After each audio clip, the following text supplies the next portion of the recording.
Good morning, ladies and gentlemen, and welcome to our employer orientation as we begin our 9th year of the Summer Youth Internship Program. Thanks to our major funders, CareerSource South Florida, the Children's Trust, Miami-Dade County Government, EdFed, and the Foundation for New Education Initiatives. We welcome you today. We're going to keep to the time element that we had invited you to this morning. This is our second and last employer orientation.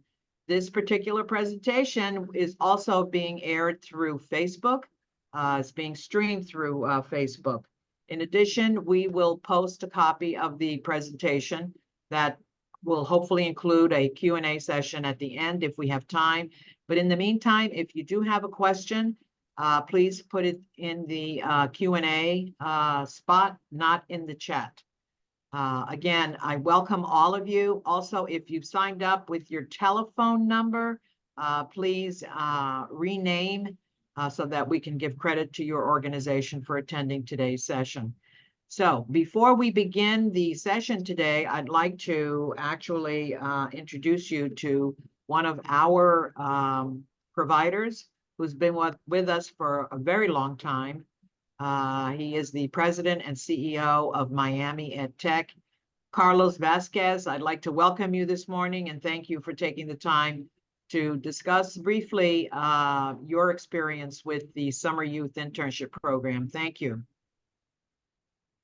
Thank you, Dr. Diaz, and thank you to your awesome team for putting this together. What a great turnout this morning. I'm looking online, I'm seeing 101 participants. On behalf of our STEM advisory board, which I get to chair and have had the pleasure of working with over the past few years, we thank every company that's here that's considering to take an intern. Entering the 9th year, it's crazy to hear now the 9th year that this program has been going on. It's such a wonderful opportunity.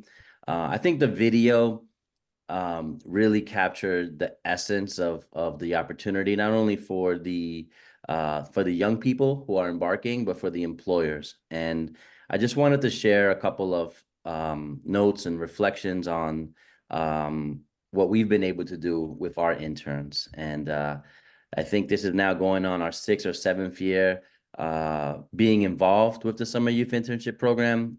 Definitely want to thank the sponsors who helped put this together, because as you all know, or if you don't know, the wages are subsidized by our partners, which allows for interns to work with you and get paid, earning while they're learning.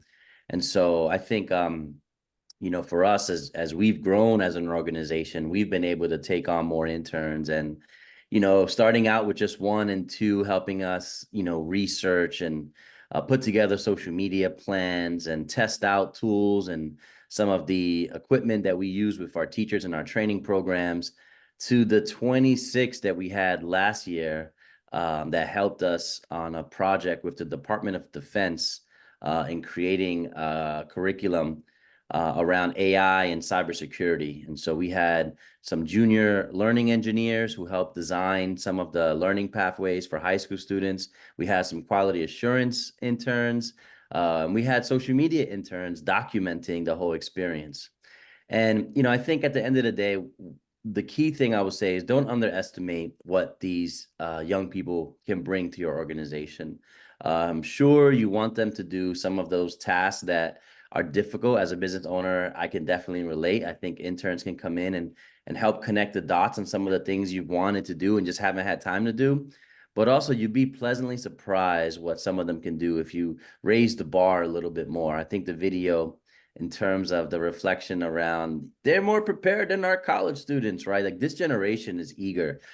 This generation is hungry. And when you give them an opportunity, you'd be surprised as to what they can deliver. And I've seen that as a host. I've seen that working with another company and taking on interns. And I've seen that actually traveling and running into SYIP. For example, at the zoo, I myself took my kids over the summer and got to meet some of the interns. And, they were working in the bike station, their professionalism, the way they greeted us.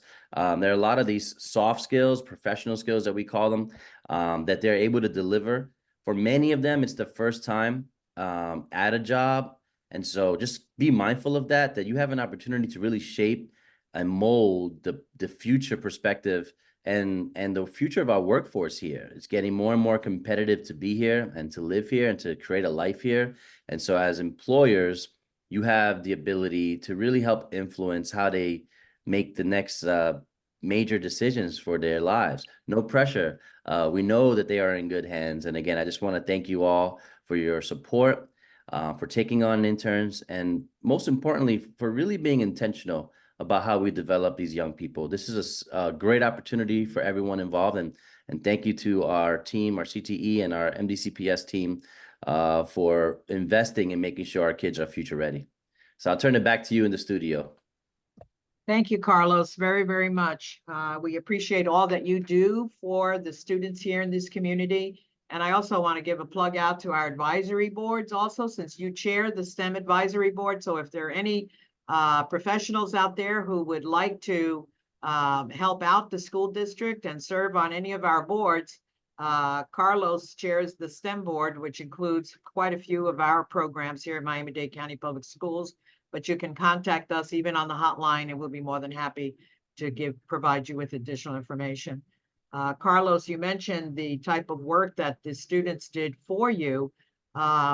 Maybe you can also address the fact that many of these kids already come with industry certifications and credentials that many of us as adults and professionals don't even have yet.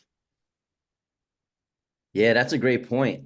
We had some students from different schools across kind of like the region, and one big component of the work was working with Raspberry Pi, and many of them had already and coding in Python, and many of them already came exactly with their Python industry certification. So we skipped a few steps and said, okay, wow, they already got that part. Let's move on to the next piece.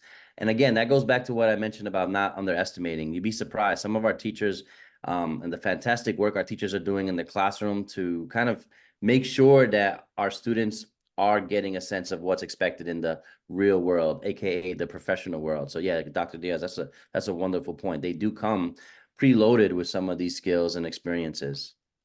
Thank you very much, Carlos. And you mentioned the soft skills. I had an employer at one time who said, students get hired on the hard skills, but they get fired because of soft skills.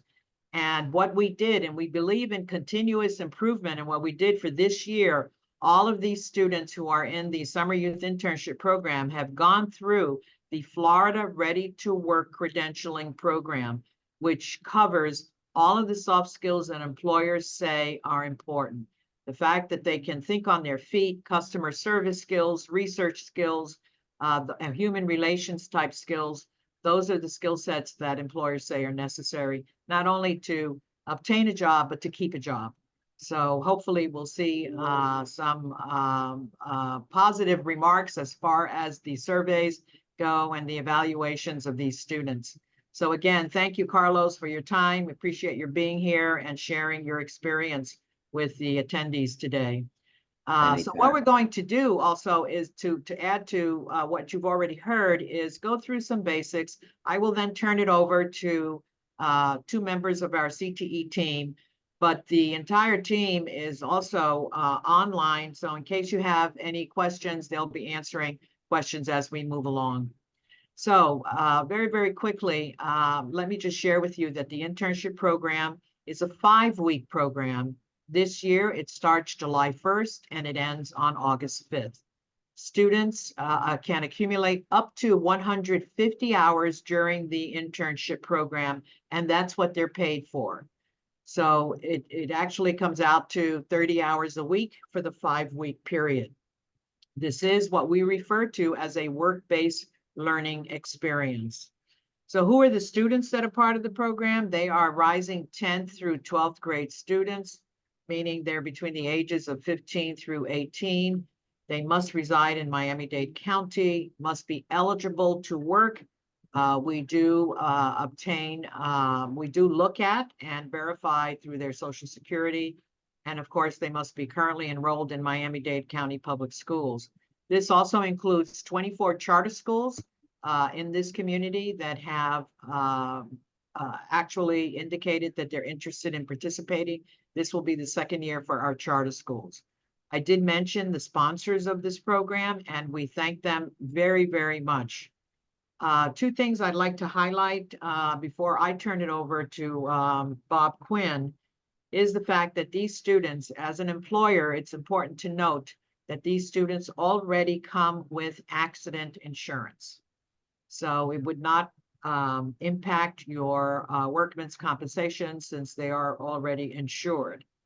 In addition, I mentioned the soft skills, but also I want to point out that these students can work, a couple of days beforehand if you have an orientation or even after August 5th, but those hours do not count for payment. They must work the 150 hours from July 1st through August 5th, not before and not after. For any hours that are worked either before or after, they can receive community service hours because those are unpaid hours. Now, if you as a company like the student, then this is one of the benefits of the program, being able to see what the students can do. And if you like them, hire them either as part-time after school or on weekends or in an OJT, an on-the-job training program that we also offer here at Miami-Dade County Public Schools. So at this point, and I'll come back a little later on, but in the meantime, I would like to introduce you to our SYIP coordinator, Mr. Robert Quinn. Bob, are you on? Yeah, I'm here. Okay. Yes. And we do in this internship have to follow the Florida child labor laws. They're a little laxer during the summer. So we'll go through some of those qualifications. The minor cannot work more than 6 consecutive days in 1 week.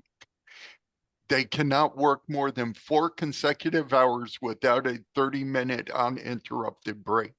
So if every 4 hours, they need to get 30 minutes uninterrupted. The breaks must be documented on the timesheet, and that count does not count towards their work hours, the break time. And minors who are 15 years old may work up to 8 hours a day, up to 40 hours a week, but they cannot start before 7 o'clock in the morning, and they cannot work after 9 p.m. You can click on that QR code and it will take you to the child labor laws. And also on miamiinterns.org, there is the provider handbook, which also has those laws towards the back of the handbook if you want to review the child labor laws. Next slide, please. As I said, the handbook is at www.miamiinterns.org, and that will give you all the rules and procedures that we're going to be covering today. It will also show you how to integrate into the internship environment for your interns. It also will show you the internship assignments that the students will have to complete because they are receiving an academic credit. They have to do assignments on top of their work that you have them doing on the job. And these assignments will be completed through the Bulb portfolio software that the students have been taught in their classes. And then a timesheet must be submitted electronically through miamiinterns.org and approved by the teacher supervisor and signed by the internship provider. So the student will fill out their hours. It will go automatically to the teacher supervisor to review.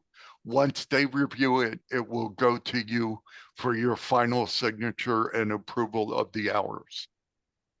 And how are students graded? They get a progress report about halfway through, about 2.5 weeks in, they'll get a progress report. Then the students do a self-evaluation. Then the employer will do a full evaluation on each intern. If you have students that are in NAF, which is a specialized academy within the school system, you will get a NAF track certification evaluation.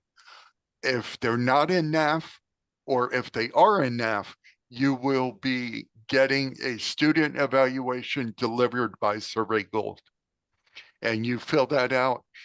50% of their grade is through your evaluation. So the 50% is on their assignments. And this is one of the only courses, if not the only course in Miami-Dade County that somebody other than a teacher gives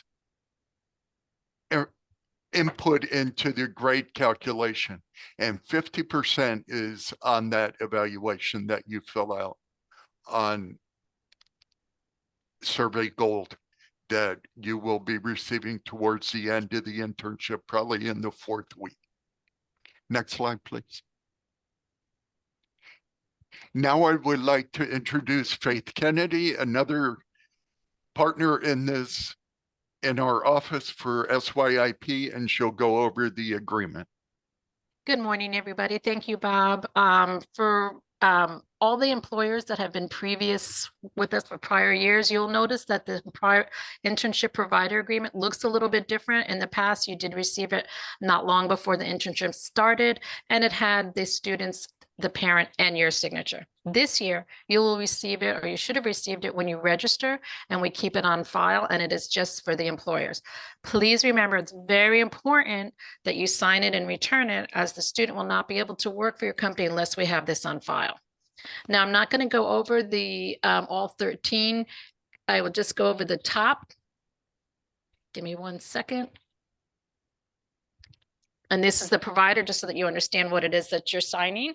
Is the Summer Youth Internship Program has been planned to develop students academically, economically, and socially. There are responsibilities to the internship provider that must be considered. The internship provider agrees to comply with all requirements found in the SYIP internship provider handbook, incorporated herein by reference and attached hereto, which may be amended from time to time by the Department of Career and Technical Education. And then there's 13 basic providers that you need. And if you have any questions about this agreement, just put it in the chat and somebody from our office will definitely answer you. And next, I'm going to hand it over to Miss Julie Kennedy to go over more with the Miami interns. Thank you. Good morning.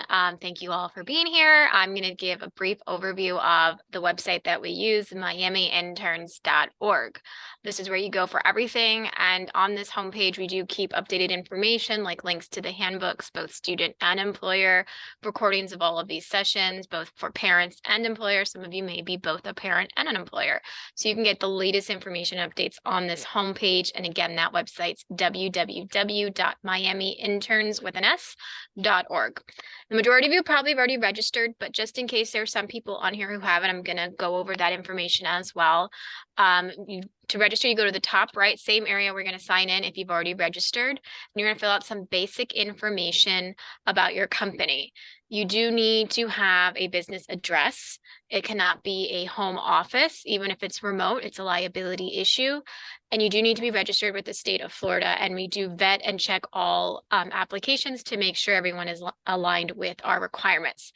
One more thing, you also have to be located within Miami-Dade County, which I believe Dr. Diaz mentioned earlier. So we just ask for some basic contact information. The user information should be the person who's going to be managing the interns, because they'll be the person who will be responsible for signing off on timesheets and hiring the students. So make sure it's someone who will be hands-on with the interns. Like I said, we just need some basic information, including your federal employee ID number, or identification number. It's like your employer's social security number.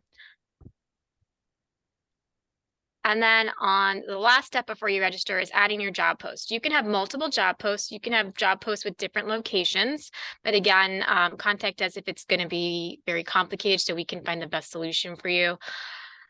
Make sure you indicate what the job is, a good valid description so students know what they're applying for. So if you're not getting a lot of applications, definitely reevaluate your job post descriptions.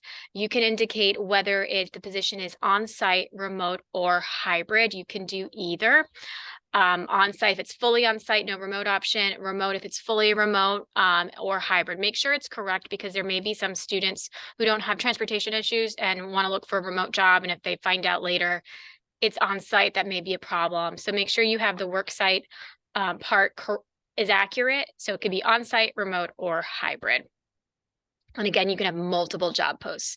And then once you register, I don't have a screenshot of this yet, but we just went live yesterday.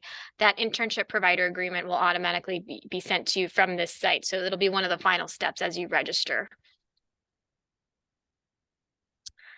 Now, once you've been approved, you'll get an email from our office letting you know what the next steps are. You can continue to add job posts or edit them. Each company is limited to 10 interns because we have only a limited number of grant spots. We are at, I don't remember the final number, but it's over 3,000, 3,200, Bob. 3157 to be exact. To be exact, yeah. So it is first come, first serve for both students and employers. So once all those spots are filled, we stop the hiring process. Last year that happened about the second week of June. We will send out updates as we're getting closer and closer so you are aware you're not caught off guard. Once you've done your hiring and let's say you don't want any more job applications, over here, this eye icon, try to say that really fast. You just click it and in that little line through it will make it invisible or inactive, so students won't see it and you won't be getting more applications. But the job post does have to stay active so the students' timesheets are received, but you can just hide it so students don't apply to your organization anymore, so you're not getting bombarded with more unnecessary notifications.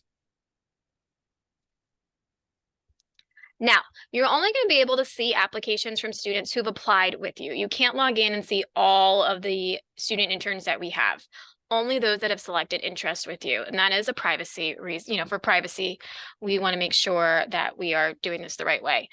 If you go to the top under interns, there will be an option that says find interns. And this is where you will see all of the students that have applied for your company. You can schedule an interview with them using the website, or you can click the student's name and view their resume, contact them directly. You don't have to contact them through the website.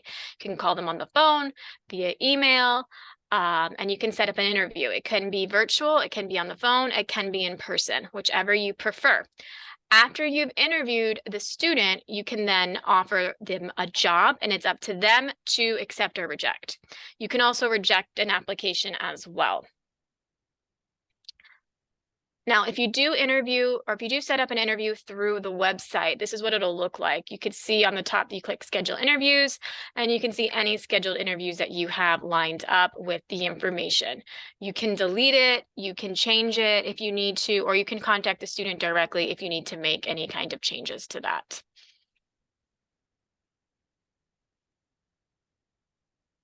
And then you also have another view of all of your upcoming interviews that you have coming up, the date, the time, contact information, if you need to cancel the interview, or if you're ready to offer the job. Please don't offer jobs to students you haven't spoken with because they get a little confused, they're not sure. Make sure you're only offering jobs to kids that you've actually spoken with that you know that are interested. So the fun part, offering the job. We've made so many changes to this through the years. We've been using this site for over 10 years and it has come a long way. And we listen to your feedback as well and the students. So a few years ago, we implemented the job offer feature. You used to just hire the student and we approved it. Now you send them a job offer and it's up to the student to accept or reject the offer. Because that is how it is in the real world. You can see if the student, this Jane Doe, did accept it. It says approved. So this student is all set and good to go. You can, if you need to take back the offer for whatever reason, you can reject the offer. Students, I've been informed they have a certain amount of time to accept or reject an offer. We don't want them sitting on offers for over a week because it's not fair to you and it's not fair to other students who are trying to secure an internship. We do send them reminders about once a week. We pull all of the pending offers and we send them a notification and give them a deadline. They have, a few days to review their offers and to accept and or reject.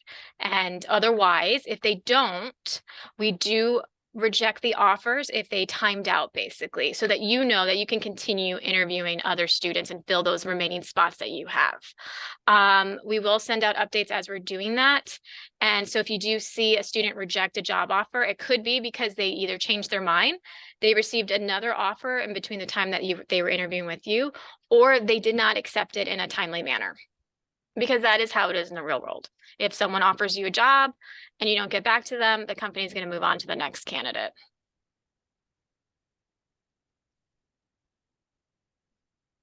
Under interns on the top, you can see all of your interns that you have assigned to you. The final step in enrolling a student is accepting their job offer. That secures that grant spot, and that's how we know when to cut it off. So it is very important you kind of keep an eye on this to make sure that this lines up with what you have planned and what the offers that you sent out, so that it all makes sense. So you can see right here that this company has this one Jane Doe that she has accepted the job position, she is assigned to them, and that this student is cleared to start on July 1st. So that is the hiring process. I'm going to quickly go into the timesheets, what we rolled out, another new feature we rolled out about 3 or 4 years ago. It's all electronic, it's all on this site.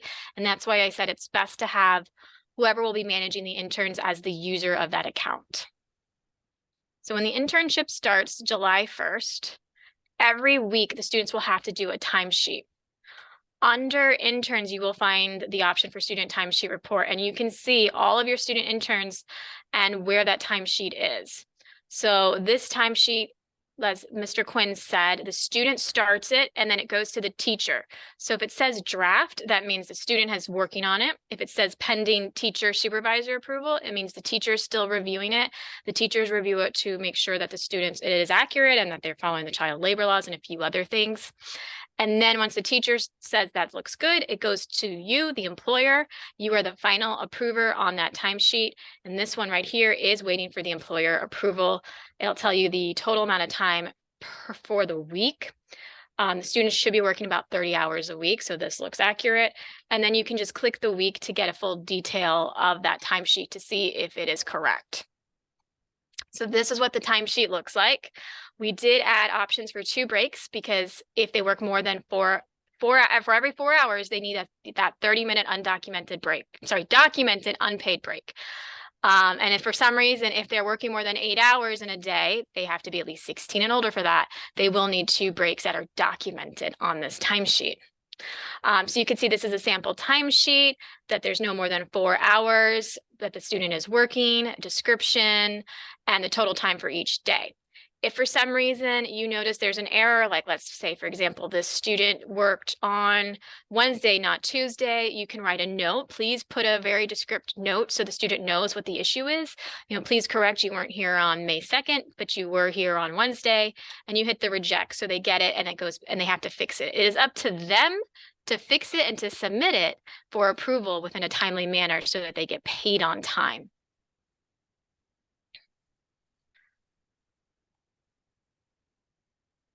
All right, another option, this looks like similar to one of the other screens, is your student timesheet report. That's under interns, and you can see all of the student timesheets, and you can see that this one is approved and this one is good to go. So there's nothing left for you to do on that timesheet.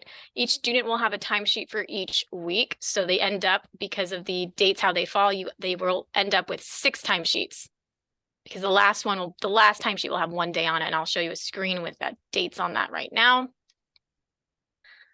Because the program begins July 1st, which is a Monday, week 1 starts perfectly July 1st, the timesheets start on Monday.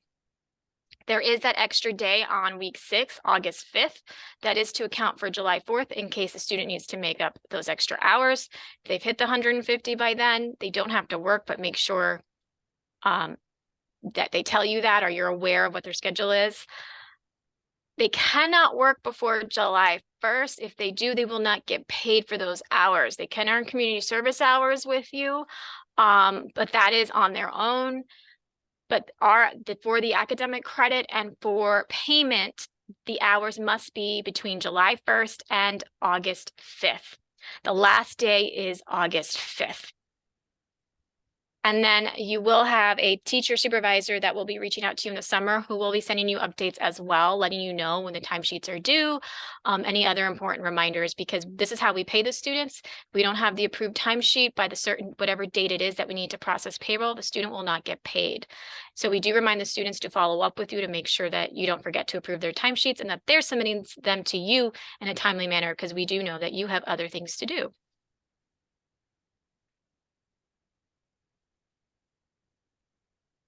And again, just a quick recap before we finish up here, and we'll get to any questions, is make sure you have a job description.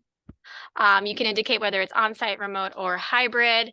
This is the website they will be applying. This is where everything is done. You can schedule the interviews through the website or directly with the student. And very, very important, you offer the job online. So if you give a verbal offer when you meet them or over the phone, it is very important that you do it on the website. Otherwise, we won't know about it. And until the student accepts that job offer, they're not enrolled in the program. That is the final, most important step of this program. There's a lot of moving parts for it to all come together and make this work. So again, make sure you offer that job on the website and confirm that the student accepts it. And then you'll know that that student, it will be working with you. Make sure you also let them know what to expect, what their schedule is. That is up to you.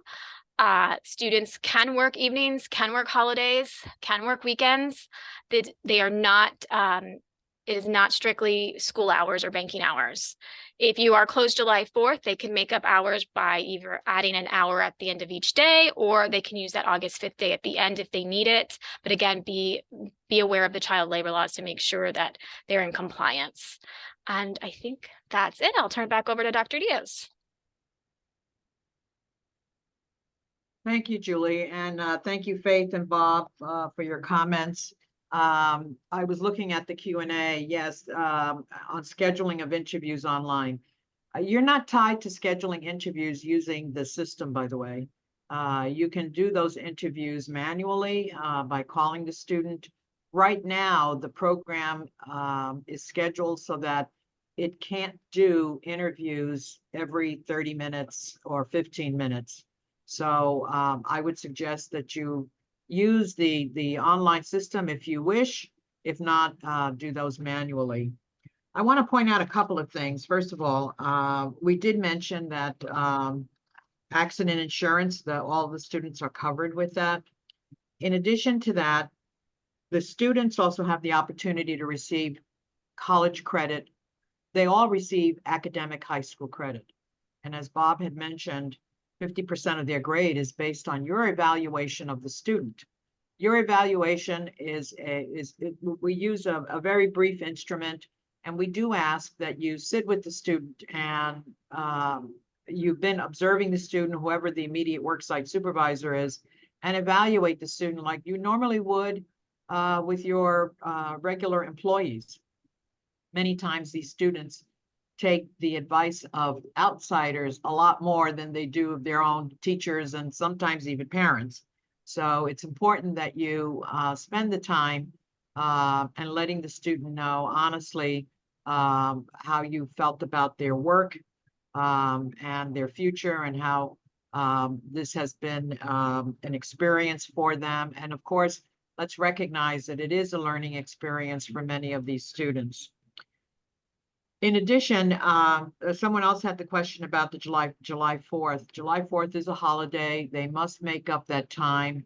Either you add on an hour to their regular day or make it up somehow during the 5-week period. They're not allowed to be absent more than 2 days.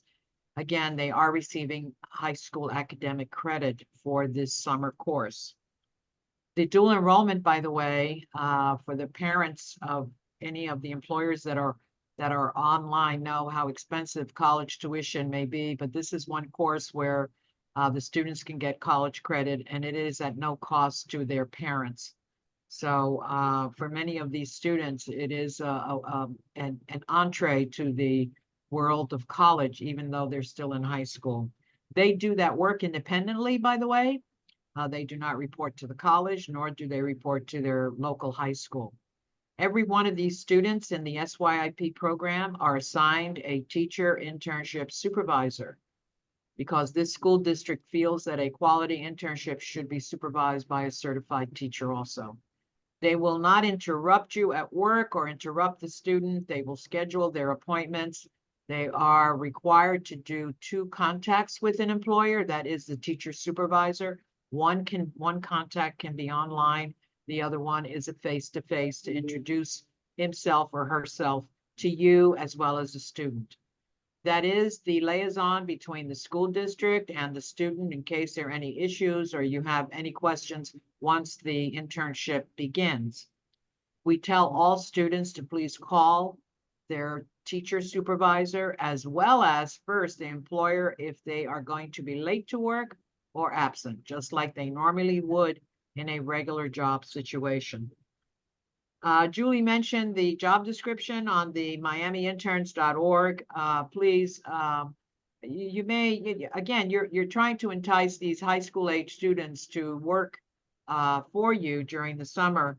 So it's interesting which ones they select based on how these descriptions are written. So write a description that would entice and encourage a student to want to work for you. Many of them would like to work close to their homes. We get it, we understand. But we have many others that would like to work for certain organizations, no matter how far it might be from their home. I do encourage you to send them a note welcoming them once they've been hired, they've accepted the position, your offer, welcoming them to your organization, especially maybe a few days before their first day to report to the place of work. In that welcoming letter, let them know what the dress code is for their first day, where to meet them, also the time that they should report to work. We have tried our best to reduce the paperwork for you as employers. Again, with the help of the teacher supervisor and here at the office, we do have a hotline. You see it on the slide, 305-693-3005. You can call us in case you have any questions that may not have been answered during this short time that we've been together. Again, we are here to first of all, to thank you, but also to support you with these students that might be placed with your organizations. Many of them are doing an internship for a second time. Some of them have been invited to return to the organization. Again, we thank you. We can't thank you enough for opening your doors to the students in this community. We will be celebrating National Intern Day sometime in July. I believe it's the end of July. We will notify all of you so that you can post pictures with your interns. Again, we appreciate all that you do, and we want to celebrate that. I think at this time, we'll open it up to any questions and answers, I guess, and I'll turn it back over to Julie. There is a question. When is the deadline to send offers?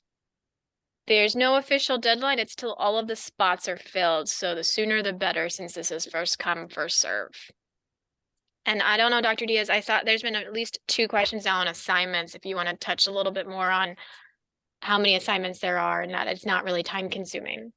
Yeah, the weekly assignments that they do, because again, this is also they're earning a grade, are graded by the teacher. But for the first, I believe the first 2 assignments, they may be asking you certain questions about your organization.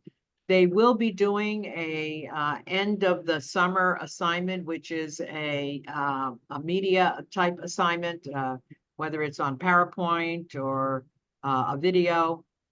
They might be asking for some photos and taking pictures while they're there.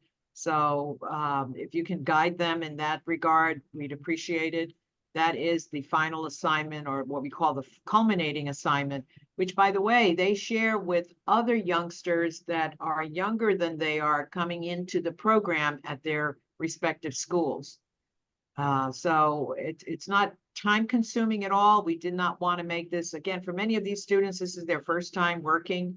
And we know how hard it is to take out the time during the summertime to do this. If you want to be unmuted, just hit the raise hand function if you want to ask a question verbally. Oh, we got one. There you go. Good morning, everyone. My name is Gasling, the Sources President of Threaded by Lavish. I'm a hairstylist wig maker. So my question is, can you choose multiple students or just one to do a task or multiple tasks? Well, our funders require no more than 10 students per organization. So Okay. again, and you know, Miami is made up of small businesses. So I mean, I don't know if there's an average number. We have huge institutions like our colleges that take multiple students. And then we have some special projects that are also going on. So if you need 2 or 3 or 4 interns, you know, depending on your organization, just outline how many in miamiinterns.org. And if they're doing different responsibilities, for example, if one will be doing just social media, if one will be doing greetings and whatever, you can separate those descriptions also when you post your job description. Dr. Diaz, will you touch on the vacation of children during the internship? Sure. Again, since these students are receiving academic credit, and this is the reason why this program is very successful, we have that carrot hanging over them that they are getting graded for their work this summer. You know, we have students who just take it easy this summer. We get it, you know, we understand that. But these students are pretty focused on what they want to do and they want to earn some money because senior year is very expensive. But we tell them, take your vacations right after school ends or after the internship. They cannot go on vacations during the 5-week period. Again, they are not allowed to be absent more than twice during the internship. And by the way, I just saw a question pop up. As far as the assignments are already set. They're in their handbooks. They're posted online. You can actually see them. You can actually sit with the student and help out the student as far as any questions dealing with the organization. So it's not a surprise to the students because they are fully aware of what their assignments are. Been in it for a while. It's working out so good. So I think I answered the question as far as vacations, and it's important that they not be absent. Of course, you know, if it's an illness, it's another story, but they should be able to make up the time. Again, not after August 5th, because they can only get paid for hours earned between July 1st and August 5th. That's not our requirement. It is the requirement of the funders, and we need to be in compliance since we sign contracts with them. I believe Marcy had a question. Yes, good morning. Can you hear me? Yes. Okay. Hi, I'm with Holton Inc., and we have been a part of receiving interns for the past couple of years. I have 2 questions. The first question is regarding tardies.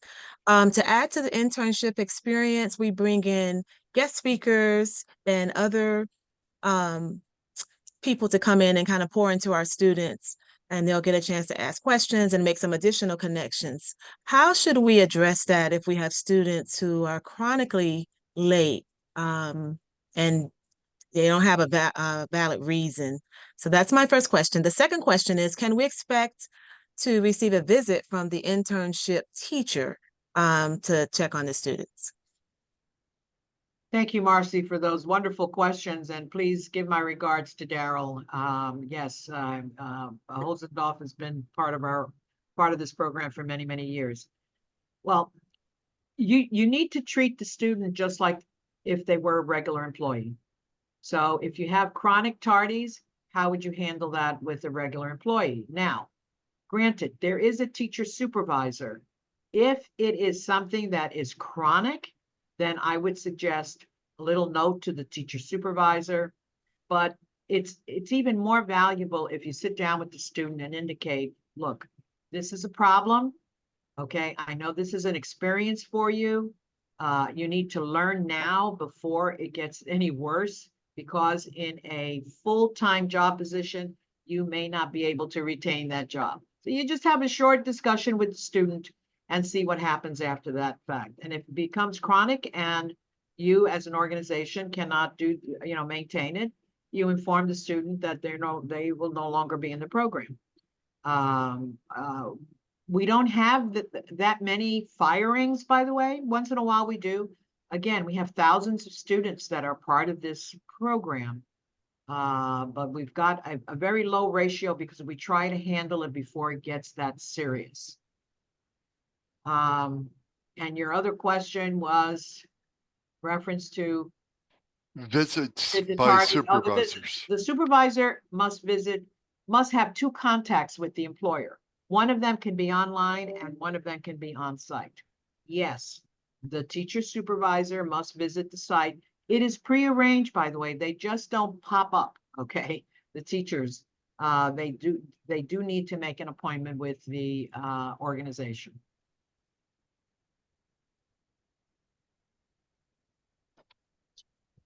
Are there any other questions? Let me see if there's any. Again, all of these resources are on miamiinterns.org. We have another question here. And we have an Okay. employer handbook, by the way, and the employer handbook is posted on miamiinterns.org. And there is So a what, student handbook that they've already obtained. Okay, we've got a question. I'm sorry. that's okay. So you find the intern that is interested and you open up the profile. It says resume, and then it says interview or, hire. How do you go about that? Julie, you want to take that? Sure. So you can contact the student. You can look at their resume, contact them using their contact information they provided, to speak to them about the job, to interview them. And that's where you start. And then after that, you decide whether you want to hire them or not. And that's when you send them the job offer. So very, very simple. Thank you. No problem. And again, you can use the website to schedule an interview, or you can do it directly with the student, whichever you prefer. As long as the most important thing is that you send the job offer on miamiinterns.org. Don't make it just verbal or via email. It has to be on that site. Otherwise, we won't know about them and they may miss out on getting that grant stipend. So we have thousands of students that participate in this program. You will not see thousands of resumes, by the way. You will only see resumes of students who have indicated an interest in your organization. That's why I said, write a description that will be enticing to young folks of this age. And again, it's important that if you make the offer, and to please indicate that on the website so that you will not continue to receive any additional resumes. See, are there any other questions? And again, we have our hotline. That's staff during business hours. That's 305-693-3005. Or this email address, cteinternships@dadeschools.net. We will send out the slide deck later today, and there will be a link of this recording on miamiinterns.org. So in case you missed something or you want to share with someone else, you're more than welcome to find that information. There is a question, we can answer it live to make it easy. Does it have to be full 30 hours? It has to be 100 up to 150 hours at the end to receive the academic credit and the full stipend. It averages out to 30 hours a week. So if you have a student working 27 hours one week and 32 the next week, as long as they're within the child labor laws, it's fine.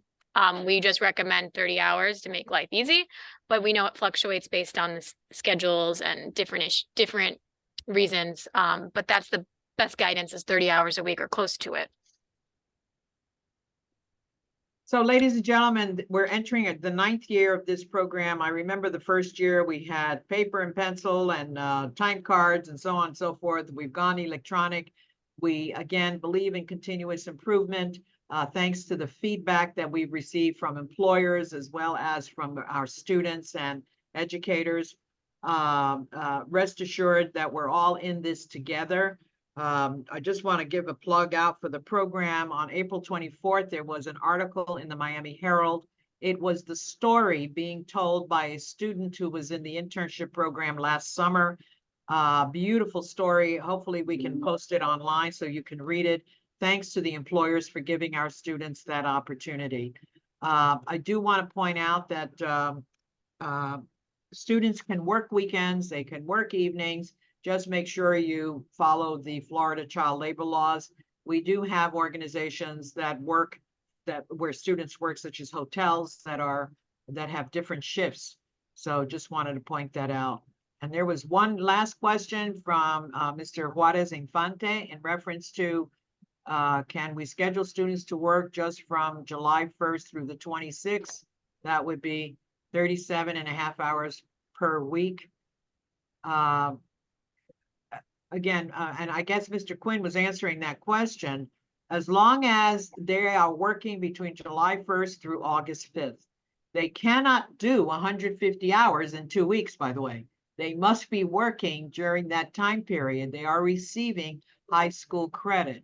Can they work 40 hours during the week? Yes, unless they're 15 years of age, which they cannot, I believe. They can't work more than 40 hours. That's right, because it's summertime. So Yeah. that's what we said earlier, that even though Florida child labor laws are even stricter than federal laws, but in the summer, they seem to, calm down a little bit since they know that students aren't working. Right, unless they're 15 years old. If they're 15 years old, they cannot work more than 40 hours. Yeah. That's correct. And Just they can't, keep that. 15-year-olds cannot, I'm just going to repeat myself, cannot work more than 8 hours a day and more than 40 hours a week, regardless whether school is not in session. It doesn't matter. 16 and 17-year-olds do not have those limitations. But we have posted the Florida child labor laws in the handbook, by the way. So if you have a student who is 15 years of age, the teacher supervisor will again reiterate the Florida child labor laws when they meet with you. So at this time, we have 3 minutes left to our time with you. So you've got 3 minutes back. Thank you again. Look forward to meeting you during the summer. There may be an opportunity for the superintendent to visit your site. Of course, we will make these arrangements.